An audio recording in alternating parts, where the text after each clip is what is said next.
So we must remember that every breaking down reaction is a catabolic reaction. Okay, breaking down reaction, and they require enzymes.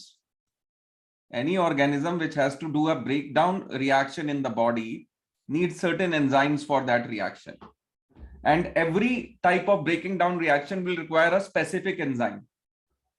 तो जब micro organisms जैसे bacteria या saprophytes की हम बात करें,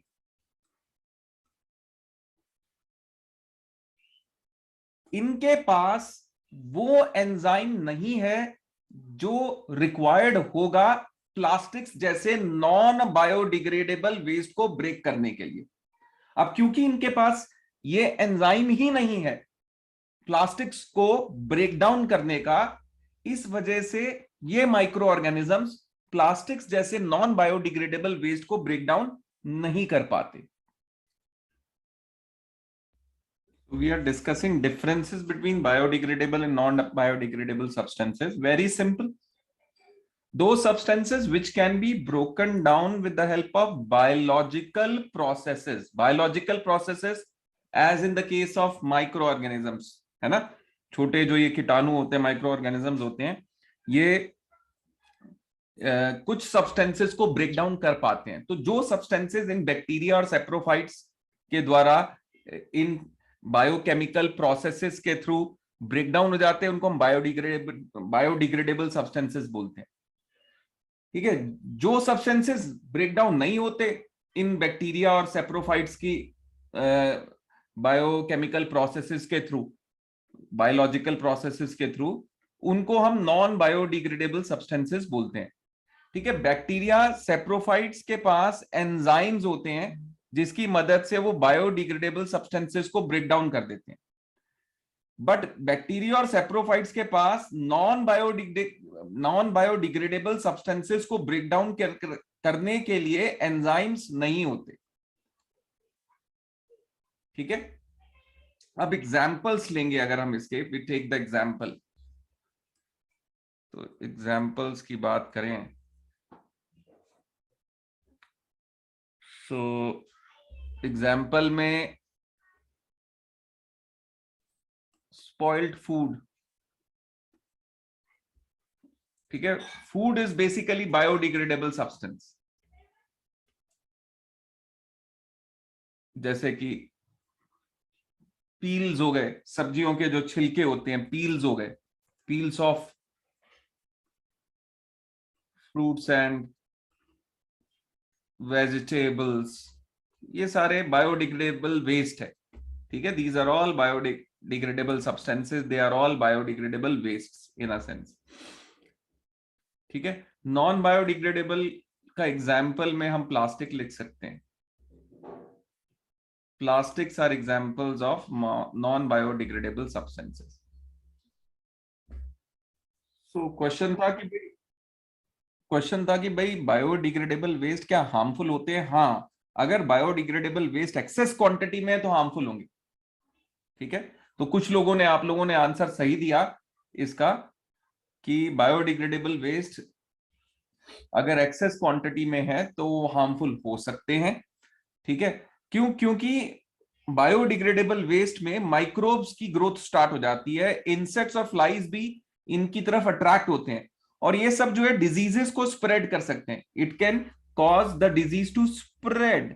इसलिए हम कह सकते हैं कि बायोडिग्रेडेबल वेस्ट हार्मफुल हो सकते हैं. इसके अलावा जब इनका डिकम्पोजिशन होता है बायोडिग्रेडेबल वेस्ट का, उस टाइम पर बहुत फाउल स्मेल, ठीक है, तो फाउल स्मेल, गंदी स्मेल आ जाती है जो कि बहुत बार अनबेरेबल हो जाती है. कई लोगों को तो वॉमिटिंग भी हो जाती है इस वजह से. They may also pollute the soil and water. Soil और वाटर में एक्सेस क्वांटिटी में बायोडिग्रेडेबल वेस्ट के आने से वो पॉल्यूट हो जाते हैं और फिर अनफिट हो जाता है यूज के लिए, ह्यूमन यूज के लिए वो अनफिट हो जाता है फॉर द टाइम कि वो पूरी तरह से बायोडिग्रेड हो जाए, उस टाइम तक it will remain unfit for human use. तो इस तरह से नेगेटिव तो है डेफिनेटली इसके. इकोसिस्टम क्या होता है?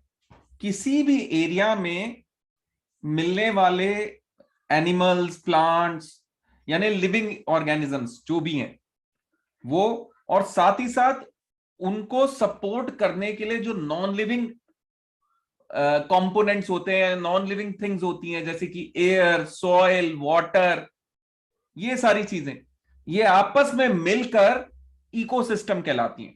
इनका आपस का इंटरेक्शन इकोसिस्टम कहलाता है, जिसमें ऑर्गेनिजम्स भी एक दूसरे से इंटरेक्ट कर रहे हैं और इसी के साथ साथ वो अपने फिजिकल एनवायरमेंट के साथ भी इंटरेक्ट कर रहे हैं। ठीक है, जैसे सॉइल के साथ, वाटर के साथ, एयर के साथ एक इंटरेक्शन हो रहा है और उसी से ही लाइफ चलती है। तो इस पूरे को इकोसिस्टम बोलते हैं। इकोसिस्टम के इस वजह से हम दो कंपोनेंट्स देख सकते हैं क्लियरली। पहला कंपोनेंट तो है बायोटिक कंपोनेंट और दूसरा है एबायोटिक। बायोटिक यानी लिविंग ऑर्गेनिजम्स वाला जो कंपोनेंट है इकोसिस्टम का, वो बायोटिक हो गया। लिविंग ऑर्गेनिज्म जैसे plants, animals, insect, microbes, whatever. ठीक है, इसी तरह से एबायोटिक में जो नॉन लिविंग थिंग्स होती हैं वो एबायोटिक कंपोनेंट्स में आ जाती है, जैसे soil, mineral, water, air, physical factors like rainfall, temperature, ये सारा भी इकोसिस्टम का एबायोटिक कंपोनेंट में आ जाएगा। So looking at the types of ecosystem, ecosystem दो तरह से हम कैटेगराइज कर सकते हैं। एक हो गया नेचुरल, दूसरा मैनमेड। नेचुरल में forest, grasslands, river, seas, ocean, ponds, lakes, ये सारे नेचुरल इकोसिस्टम में आ जाए। मैनमेड के अंदर गार्डन, इक्वेरियम, फार्म, ये एक मैनमेड इकोसिस्टम हो गया क्योंकि इसको ह्यूमन बीइंग्स ने क्रिएट किया है। नेचुरल यानी जो नेचर में ऑलरेडी एग्जिस्ट करता ही है, इसमें ह्यूमन इंटरवेंशन कुछ नहीं है, ह्यूमन इंटरफेरेंस कुछ नहीं। सो ऑर्गेनिजम्स कैसे क्लासिफाई होते हैं इसको देखना है हमने। ओके, सो हम तीन कैटेगरीज में ऑर्गेनिजम्स को क्लासिफाई कर सकते हैं: प्रोड्यूसर्स, कंज्यूमर्स, डिकम्पोजर्स। प्रोड्यूसर्स कौन से?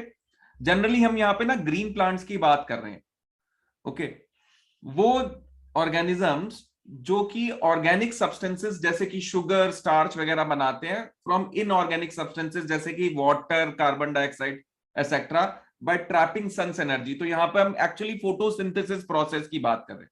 तो वो ऑर्गेनिजम्स जो फोटोसिंथेसिस के प्रोसेस को कंडक्ट करते हैं, ठीक है, उनको हम प्रोड्यूसर्स बोलते हैं। फोटोसिंथेसिस करने वाले ऑर्गेनिजम्स प्रोड्यूसर्स की कैटेगरी में आ जाएंगे। अब कंज्यूमर्स क्या है? ऑर्गेनिजम्स जो कि प्रोड्यूसर्स को कंज्यूम करेंगे या दूसरे कंज्यूमर्स को वो कंज्यूम करेंगे, उनको हम कंज्यूमर्स बोलेंगे। चार तरह के होते हैं: हर्बीवोर्स जो कि सिर्फ प्रोड्यूसर्स को कंज्यूम करते हैं, कार्निवोर्स जो कि दूसरे कंज्यूमर्स को कंज्यूम करते हैं, फ्लैश ईटिंग एनिमल्स भी बोलते हैं हम इनको, या ओमनिवोर्स, ये दोनों तरह के, यानी दूसरे प्रोड्यूसर्स को भी कंज्यूम करेंगे और दूसरे कंज्यूमर्स को भी कंज्यूम करेंगे। और लास्टली पैरासाइट्स जो कि लिविंग ऑर्गेनिजम्स में सर के ऊपर अपना लिविंग करते हैं, उनकी बॉडी के अंदर या ऊपर रहकर उनसे अपने न्यूट्रिशन को ड्रॉ करते हैं, उनको हम पैरासाइट्स बोलते हैं। फिर आ जाएंगे डीकंपोजर्स पे, तीसरी कैटेगरी है ऑर्गेनिजम्स की इकोसिस्टम में, डीकंपोजर्स। ये ब्रेकिंग डाउन प्रोसेस करते हैं जितने भी ऑर्गेनिक सब्सटेंसेज हैं डेड और डिकेइंग मैटर के अंदर, डेड एंड डिकेइंग ऑर्गेनिजम्स के अंदर, और उनके वेस्ट में को ब्रेक डाउन करने का काम डीकंपोजर्स का है। ठीक है, ये सब्सटेंसेस को सिंप्लीफाई करके, सिंपलर फॉर्म में कन्वर्ट करके वापस एनवायरनमेंट में प्रोड्यूसर्स के लिए अवेलेबल कराते हैं। ठीक है, माइक्रोब्स में बैक्टीरिया, सेप्रोफाइट्स, जैसे कि फंजाई भी एक सेप्रोफाइट है, ये एग्जाम्पल आ जाएंगे इसमें। So let us define food chain. It is a series of organisms interlinked with each other by feeding one another, starting from the producers. यानी प्रोड्यूसर से स्टार्ट होकर, जैसे यहां पर मैंने एग्जांपल में टेरेस्ट्रियल फूड चेन का एक एग्जांपल लिया है, ग्रास जो कि एक प्रोड्यूसर है, यहां से स्टार्ट होकर के कौन किसको क्या खाता है, तो उनका क्या एक दूसरे के साथ लिंक है, उस लिंक को बनाते हुए जो चेन बनती है उसको हम फूड चेन बोलते हैं। तो ये एक सीरीज है ऑर्गेनिज्म की जो कि इंटरलिंक्ड है, ऑर्गेनिज्म एक दूसरे से इंटरलिंक्ड है बाय फीडिंग प्रोसेस, यानी फूड के लिए जब एक दूसरे से इंटरलिंकिंग हम क्रिएट करते हैं, कौन किसको खा रहा है उसके बेसिस पर, तो हम एक फूड चेन बनाते हैं। ठीक है, तो ग्रास, फिर grass hopper, grass hopper grass को खाता है, ग्रास हॉपर को फ्रॉग खाता है, फ्रॉग को स्नेक खाता है, स्नेक को हॉक या ईगल खा जाती है। तो इस तरह से इंटरलिंकिंग है, they are linked with each other by the process of feeding. इसको हम फूड चेन बोलते हैं।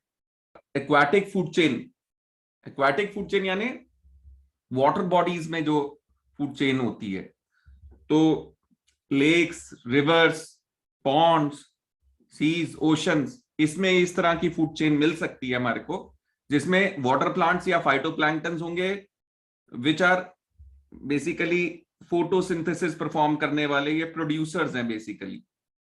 ठीक है, ये प्रोड्यूसर्स हैं। फिर बाकी सारे तो कंज्यूमर्स ही आ जाएंगे। तो इसमें स्मॉल वाटर ऑर्गेनिजम्स जो कि इन फाइटोप्लैंक्टन्स और वाटर प्लांट्स को खाते हैं, फिर इनको जो है वो स्मॉल फिश खाती है, स्मॉल फिश को लार्ज फिश खाती है, और लार्ज फिश को वाटर बर्ड्स कंज्यूम कर जाते हैं। तो इस तरह से ये पूरी फूड चेन चलती है सिंपल टर्म्स में। सो अब ट्रॉफिक लेवल्स की बात करेंगे। अभी हमने फूड चेन की बात की, तो हर एक स्टेप फूड चेन के अंदर एक ट्रॉफिक लेवल कहलाता है। ठीक है, ऑटोट्रॉफ्स या प्रोड्यूसर्स ये फर्स्ट ट्रॉफिक लेवल का पार्ट होते हैं, they are the part of the first trophic level. इनका काम क्या होता है? सन की एनर्जी को फूड में कन्वर्ट करना। ठीक है, वो सन की एनर्जी को ट्रैप करते हैं, फिक्स करते हैं, और उसको बाकी के लेवल्स के लिए अवेलेबल कराते हैं। अब यहाँ पे ना एक ट्रॉफिक लेवल्स का हमने एक पिरामिड बना रखा है।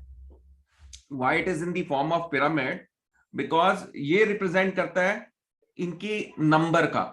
जैसे जैसे हम ट्रॉफिक लेवल में आगे बढ़ते हैं, नंबर कम होता जाता है, इनकी क्वांटिटी। प्रोड्यूसर सबसे ज्यादा होंगे, ठीक है, प्राइमरी कंज्यूमर्स कम हो जाएंगे प्रोड्यूसर्स के मुकाबले, सेकेंडरी कंज्यूमर्स और कम हो जाएंगे प्राइमरी कंज्यूमर्स के मुकाबले, और टर्जरी कंज्यूमर तो बहुत ही कम होंगे। टर्जरी कंज्यूमर का मतलब जैसे लायन, टाइगर एटसेट्रा।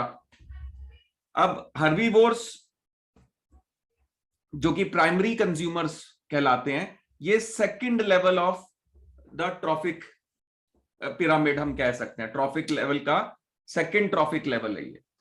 ठीक है, स्मॉल कार्निवोर्स इनके बाद आते हैं, जो कि एक्चुअली प्राइमरी कंज्यूमर्स मतलब प्राइमरी कंज्यूमर्स को ये कंज्यूम करते हैं। ये थर्ड ट्रॉफिक लेवल को फॉर्म करते हैं। उसके बाद जो फाइनल स्टेज है, that is the large carnivores या टर्जरी कंज्यूमर्स बोलते हैं हम इसको। फोर्थ ट्रॉफिक लेवल होता है ये। ओके, जो ट्रॉफिक लेवल्स हैं किसी भी फूड चेन में, वो लिमिटेड होते हैं। उसका कारण क्या है, उसको डिस्कस करने के लिए हमें ना एनर्जी फ्लो को देखना पड़ेगा कि एक फूड चेन में एनर्जी कैसे फ्लो करती है। Let us look at that. फिर हम डिस्कस करेंगे कि ये ट्रॉफिक लेवल्स जो हैं ये कम क्यों होते हैं, और जैसे जैसे हम ट्रॉफिक लेवल्स में आगे बढ़ रहे हैं, ऊपर जाते हैं, तो उसमें नंबर ऑफ ऑर्गेनिजम्स रिड्यूस होते जाते हैं। क्यों ऐसा, will talk about it. So flow of energy को डिस्कस करेंगे हम डिफरेंट ट्रॉफिक लेवल्स पर। अब जो भी एनर्जी अवेलेबल होती है फूड चेन में, वो सारी की सारी सन की एनर्जी है, ये हमें पता होना चाहिए। ठीक है, तो लिविंग वर्ल्ड की, लिविंग ऑर्गेनिजम्स की जितनी भी एक्टिविटीज हैं, इवन ह्यूमन बींग्स की भी, वो सारी सन की वजह से ही है। हम जो भी एनर्जी अपनी बॉडी में यूज कर रहे हैं, वो सन की ही एनर्जी है। फूड जो हम खाते हैं वो सन की वजह से अवेलेबल है। ठीक है, सो एनर्जी कैसे फ्लो करती है वो हम देख लेते हैं। सन से एनर्जी ग्रीन प्लांट्स, ऑटोट्रॉफ्स बोलते हैं हम इनको, ये रिसीव करेंगे। ठीक है, और ये सन की एनर्जी को ट्रैप करते हैं और फूड में कन्वर्ट करते हैं। ग्रीन प्लांट्स को हर्बीवोर्स खाते हैं, ठीक है, और हर्बीवोर्स को स्मॉल कार्निवोर्स खाते हैं। तो एनर्जी जो है वो ग्रीन प्लांट से हर्बीवोर्स में गई फूड के थ्रू, और हर्बीवोर्स को खाने से वही एनर्जी जो हर्बीवोर्स के अंदर थी, सन की ही एनर्जी थी, वो स्मॉल कार्निवोर्स के पास आ गई। स्मॉल कार्निवोर्स को लार्ज कार्निवोर्स खाएंगे, और इस तरीके से सन की एनर्जी ये हायर और हायर ट्रॉफिक लेवल तक चलती चली जाएगी। बट क्लियरली हम देख सकते हैं कि सन की एनर्जी जो है वो वन वे ट्रैफिक है, वन वे फ्लो है, यानी सन से एनर्जी आई और डिसिपेट होती जाएगी, यूज अप होती जाएगी, उसके बाद वो एनवायरमेंट में डिसिपेट हो रही है, वापस सन पे नहीं जाती, यानी ये साइक्लिकल नहीं है, सन की एनर्जी साइक्लिकल नहीं है, आएगी और डिसिपेट हो जाएगी, राइट। अब हर एक ट्रॉफिक लेवल पर ऑर्गेनिजम्स इस एनर्जी को, जो भी एनर्जी वो रिसीव करते हैं, अपनी लाइफ की एक्टिविटीज को परफॉर्म करने के लिए यूज कर लेते हैं। इससे होता यह है कि एनर्जी हर लेवल पर यूज अप होती चली जाएगी, that means energy get lost at each level, only small part of it, उसका एक छोटा सा हिस्सा ही आगे के लेवल तक जाएगा, क्योंकि सन की एनर्जी को प्लांट्स ने लिया, वो अपनी लाइफ एक्टिविटीज परफॉर्म की, उससे कुछ हिस्सा एज फूड स्टोर कर दिया, उसको हर्बीवोर्स ने खाया, हर्बीवोर्स के पास जो भी एनर्जी आई, ठीक है, उसका 90% मेनली वो अपनी बॉडी की एक्टिविटीज के लिए परफॉर्म करने के लिए यूज कर लेंगे, और उसका सिर्फ 10% ही आगे कार्निवोर्स के लिए अवेलेबल होगा। तो बेसिकली 10% लॉ होता है इसका, जो हमें पता होना चाहिए, बड़ा इंपॉर्टेंट लॉ है। It means that whatever energy is received at each trophic level, only 10% is passed to the next trophic level in the food chain. ऐसा क्यों? Because 90% energy consumers जो भी एनर्जी रिसीव कर रहे हैं, वो अपने लाइफ प्रोसेसेस के लिए यूज कर देगा, सिर्फ 10% उसका एनर्जी उनकी बॉडी में स्टोर होगा, जो कि नेक्स्ट ट्रॉफिक लेवल के लिए अवेलेबल होगा, ठीक है। इसको हम एक एग्जाम्पल से देख लेते हैं, इस पूरे प्रोसेस को। सन से जो अर्थ में एनर्जी रिसीव होती है, प्लांट्स के ऊपर जो रिसीव हो रही होती है, वो 10 crore kilo joules of energy sun हमें देता है, लेकिन ऑटोट्रॉफ्स उसका सिर्फ 1% यूज कर पाते हैं, ठीक है। अब आप बोलोगे सर 10% लॉ अभी बता रहे थे आप, तो यहां 1%। हाँ, सन की डायरेक्ट जो एनर्जी आ रही है वो 10 करोड़ किलो जूल्स है, और प्लांट्स उसका सिर्फ 1% यूज कर पाते हैं, इसलिए 10%, 1% ऑफ, हम क्या करेंगे, 1% ऑफ 10 करोड़ किलो जूल्स निकालेंगे, जो कि 10 लाख किलो जूल्स आ जाएगा। तो प्लांट्स के पास कितना आ गया, 10 लाख किलो जूल्स आ गया, ठीक है। अब हर्बीवोर्स इसका सिर्फ 10% रिसीव करेंगे, ठीक है। कारण क्या, वाई 10%? क्योंकि प्लांट्स के पास जो ये 10 lakh kilo joules of energy आई, उसका 90% प्लांट्स अपनी लाइफ प्रोसेसेस के लिए यूज अप कर देंगे। Only 10% of this 10 lakh kilo joules is available, which is 1 lakh kilo joules. तो हर्बीवोर्स के पास तो सिर्फ 1 लाख किलो जूल्स ही होगा जो उनके पास अवेलेबल होगा, ठीक है।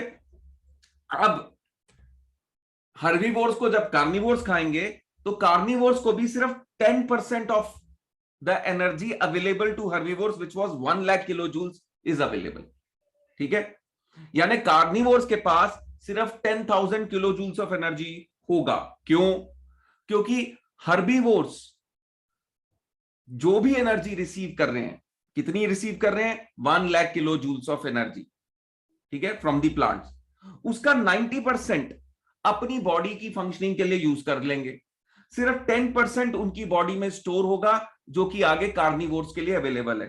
तो 10% ऑफ 1 लाख निकालते हैं तो 10,000 आता है, तो 10,000 किलो जूल्स कार्निवोर्स के पास आ गया। अब ये कार्निवोर्स को जब ये लार्ज कार्निवोर्स या टर्जरी कंज्यूमर्स कंज्यूम करेंगे, ठीक है, तो इनके पास कितनी एनर्जी आएगी? ऑफ कोर्स यहां पर भी 10% लॉ अप्लाई होगा।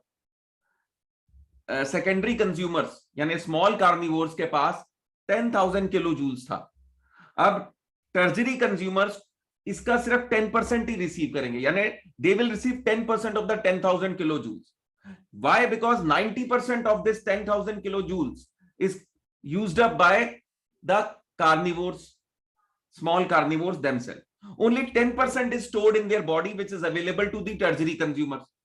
ठीक है, तो 10% ही आगे टर्जरी कंज्यूमर्स के लिए वो अपनी बॉडी में स्टोर होगा उनकी, ठीक है। इसलिए टर्जरी कंज्यूमर के पास 1000 kilo joules of energy receive होगा, ठीक है। तो आप देख सकते हो कहां से हम स्टार्ट हुए थे, करोड़ों की बातें थी और हजारों में आ गई। वाई? बिकॉज एनर्जी जो है वो 10% लॉ को फॉलो करता है। तो एक चीज तो हमें क्लियर हो गई है यहां पर, क्या, कि जैसे जैसे हम ट्रॉफिक लेवल में आगे चलेंगे हम देखेंगे अमाउंट ऑफ एनर्जी कम होती जाएगी। अब इसके दो इफेक्ट्स हैं, ठीक है, फूड चेन पर, ट्रॉफिक लेवल्स पर इसके दो इफेक्ट्स हैं। Let us see what are the two effects.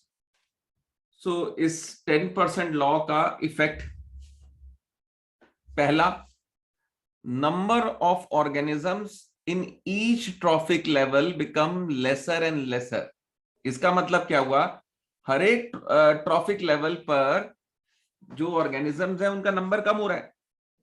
यानी जो लोअर ट्रॉफिक लेवल्स हैं उनमें तो नंबर ऑफ इंडिविजुअल्स मोर है, लेकिन जो हायर ट्रॉफिक लेवल्स हैं वहां पर नंबर ऑफ इंडिविजुअल्स लेस हैं।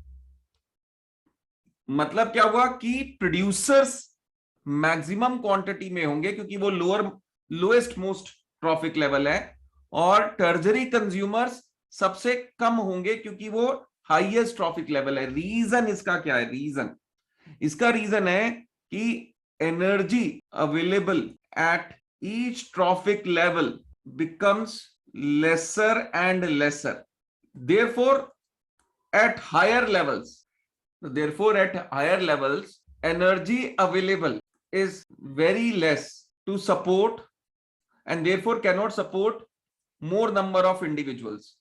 ठीक है, तो हायर लेवल पर एनर्जी इतनी कम हो जाती है कि बहुत सारे ऑर्गेनिज्म सपोर्ट नहीं कर सकती।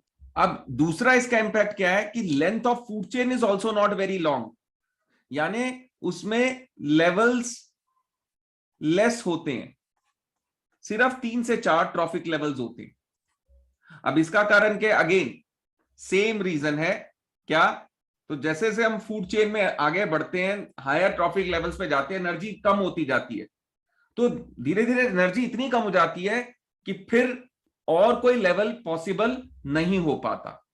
ठीक है, सो फूड वेब की डेफिनेशन एक बार देख लेते हैं क्या होता है food web. Each organism is eaten by 2 or more other kinds of organisms, which in turn are eaten by several other organisms। ठीक है, सो इसमें अब इंपॉर्टेंट क्या है समझने के लिए कि 2 या 2 से अधिक तरह के ऑर्गेनिजम्स एक ऑर्गेनिज्म को कंज्यूम करते। One is eaten by 2 or more and then those are again eaten by several others।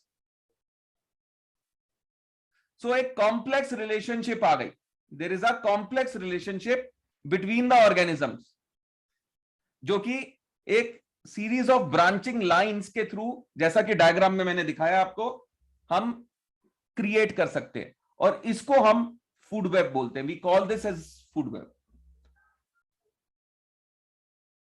So food web, अगर हम इस पिक्चर को देखें तो अगर आप इसको ध्यान से देख पा रहे हैं तो यहां पर प्रोड्यूसर्स है, देन फिर प्राइमरी कंज्यूमर्स हैं, सेकेंडरी कंज्यूमर्स हैं, एंड फिर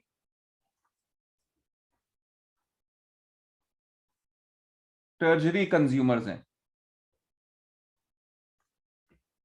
जैसा कि किसी भी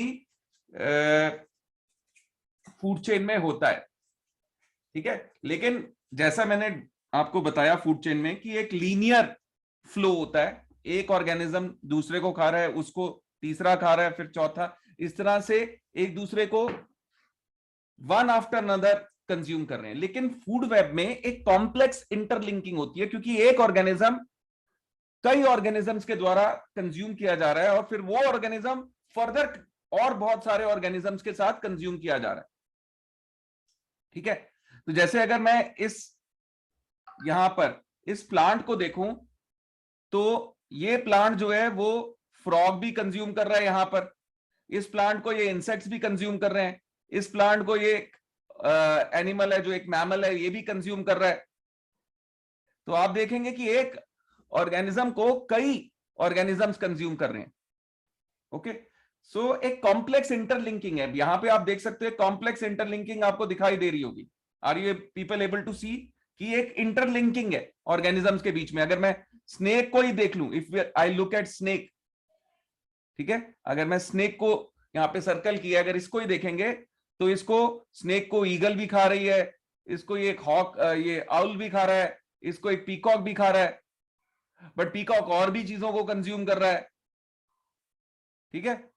सो there is a complex interlinking which is taking place, and this is actually called as a food web. This is an example of a food web, ठीक है।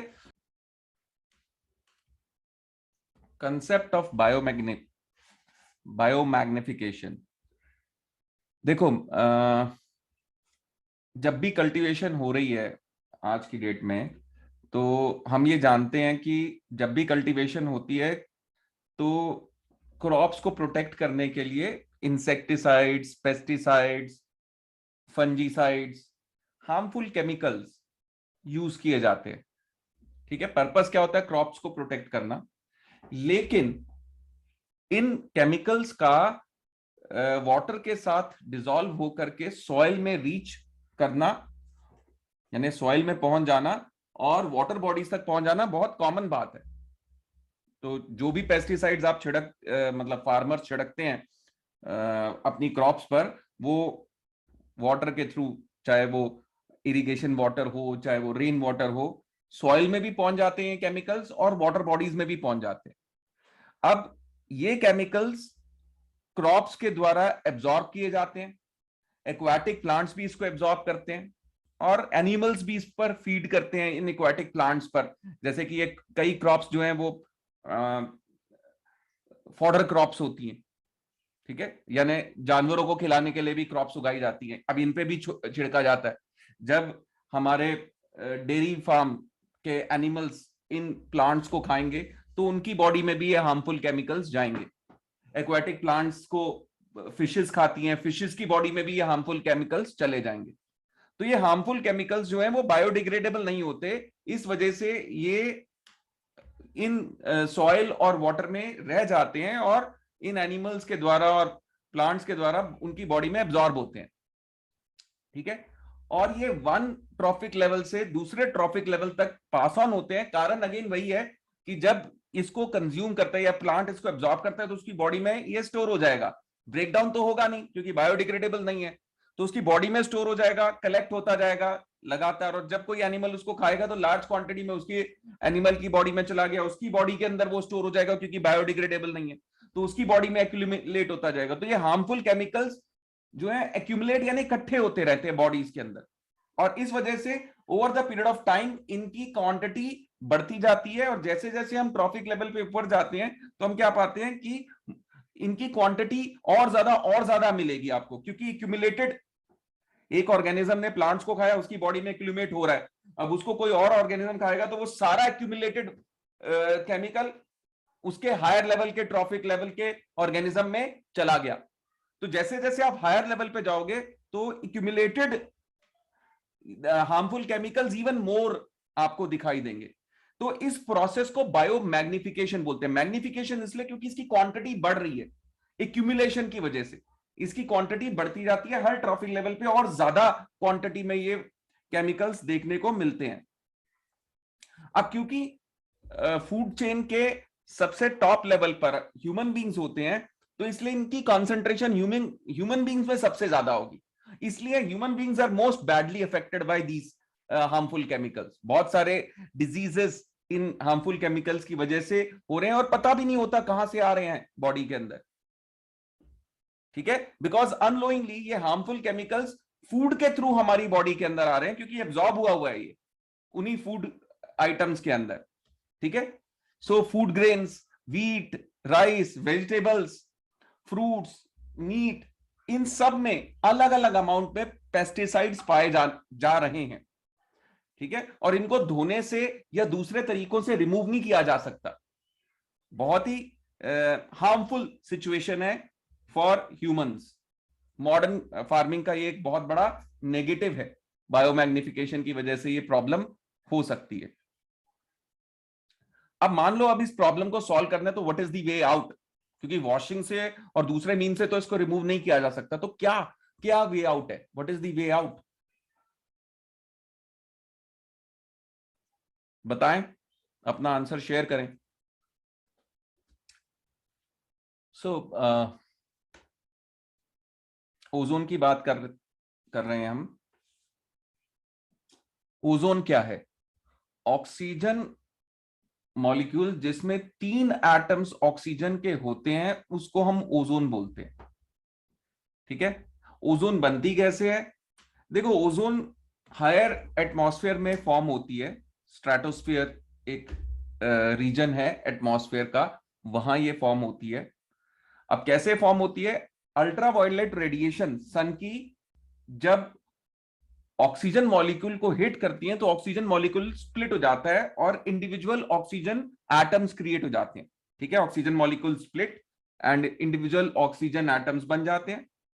और अल्ट्रावायलेट रेडिएशन की प्रेजेंस में ही ये स्प्लिट अप हुए oxygen atoms molecular oxygen यानी oxygen molecule के साथ कंबाइन करते हैं। यानी कुछ मॉलिक्यूल्स ऑक्सीजन के स्प्लिट हो जाएंगे और ऑक्सीजन के एटम्स बन जाएंगे, और वो ऑक्सीजन के एटम्स दूसरे ऑक्सीजन के मॉलिक्यूल्स के साथ कंबाइन होकर के O3 बना लेंगे।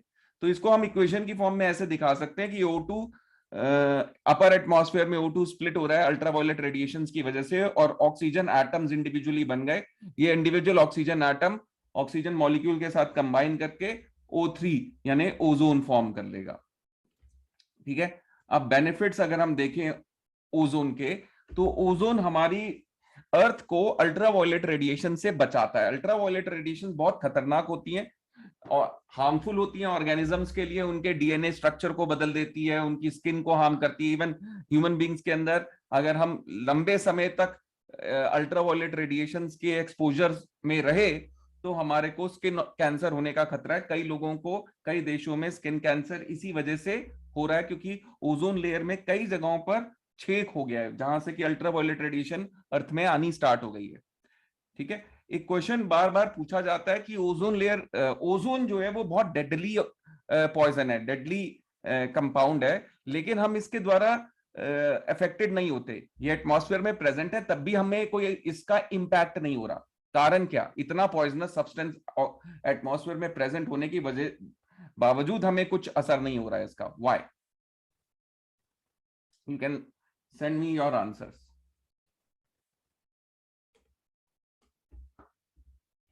सो इसका रीजन क्या है कि अर्थ के सरफेस के पास जहां पर हम रहते हैं वहां पर ओजोन अनस्टेबल होती है। यानी अगर ओजोन यहां पे रिलीज हो जाएगी, यहां पे आएगी, तो वो तुरंत डिसइंटीग्रेट हो जाती है और ऑक्सीजन मॉलिक्यूल बना लेती है। जैसे 2 ओजोन के मॉलिक्यूल्स 3 ऑक्सीजन के मॉलिक्यूल्स में कन्वर्ट हो जाएंगे। इसलिए ओजोन रहेगी नहीं तो हमारे को इसका कोई इंपैक्ट भी नहीं होगा। सो एक सैड चीज जो ओजोन से रिलेटेड हमें सामने को देखने को मिल रही है वो ये कि ओजोन जो लेयर है वो उसका डिस्ट्रक्शन हो रहा है बहुत जगह पे। जैसे मैंने बताया ना कि होल हो गया है, वहां उस एरिया के रहने वाले लोगों को स्किन कैंसर के चांसेस बढ़ गए हैं। अब ये डिस्ट्रक्शन हो क्यों रही है? बिकॉज हम CFCs यूज करते आ रहे हैं, क्लोरोफ्लोरोकार्बन्स बोलते हैं। ये एसी के अंदर एक गैस डलती है, उसका ये पार्ट होता है। रेफ्रिजरेटर्स, एसीज, फ्रीजर्स, इनमें ये गैस डलती है। डिओड्रेंट्स में भी होती है, फायर एक्सटिंग्विशर्स में भी होती है। तो बड़े सारे हमारे कॉमन घर में यूज होने वाली चीजों में ये गैस के रूप में क्लोरोफ्लोरोकार्बन्स डाले जाते हैं।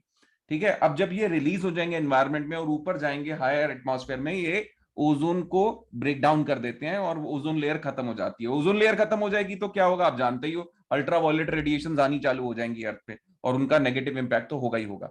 अब क्या चीज हम कर सकते हैं इसको रोकने के लिए? तो 1987 में यूनाइटेड नेशन डेवलपमेंट प्रोग्राम इन्होंने एक पहल की, एक कोशिश की और एक एग्रीमेंट सारे कंट्रीज के साथ को मिलाकर एक एग्रीमेंट किया कि CFC की प्रोडक्शन को होल्ड किया जाएगा 1986 के लेवल पे। यानी जितनी CFC 1986 के लेवल 1986 में प्रोड्यूस हो रही थी उससे ज्यादा कभी भी इसको प्रोड्यूस नहीं किया जाएगा। तो ऑफ कोर्स डिमांड तो एसीज की, रेफ्रिजरेटर्स की बढ़ेगी, तो कोई और ऑल्टरनेटिव ढूंढा जाएगा।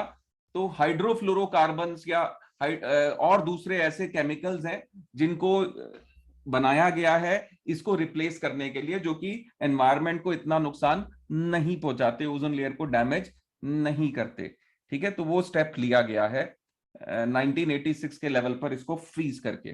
तो धीरे धीरे उसका यूसेज कम होता चला जाएगा और दूसरे ऑल्टरनेटिव्स का यूसेज बढ़ता जाएगा and ultimately CFC will go out of use. तो धीरे धीरे ये खत्म हो ही रहा है, ठीक है, सीएफसी का यूसेज।